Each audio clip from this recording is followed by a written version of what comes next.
Live টক শোতে অতিথিকে ধমক দিলেন সংবাদ উপস্থাপিকা। সাংবাদিকতা নাকি ব্যক্তিগত আবেগ, কোনটি বড়? সম্প্রতি যমুনা টেলিভিশনের একটি টক শোতে ঘটে যাওয়া এই ঘটনা নিয়ে চলছে তুমুল বিতর্ক। অনুষ্ঠানে আমন্ত্রিত অতিথি বঙ্গবন্ধুকে নিয়ে কথা বলা শুরু করতেই মেজাজ হারান সঞ্চালিকা। তিনি অতিথিকে থামিয়ে দিয়ে বলেন, আমার অনুষ্ঠানে আমি যেভাবে চাইব সেভাবেই চলবে।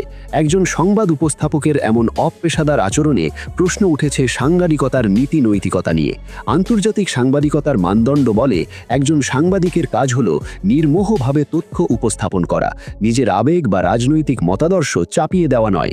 বিবিসি বা আল জাজিরার মতো গণমাধ্যমে যেখানে উপস্থাপকরা চরম দুর্যোগেও আবেগ নিয়ন্ত্রণ করেন, সেখানে আমাদের দেশে লাইভ অনুষ্ঠানে এমন ধমক দেওয়া কি সাংবাদিকতার অপমৃত্যু নয়?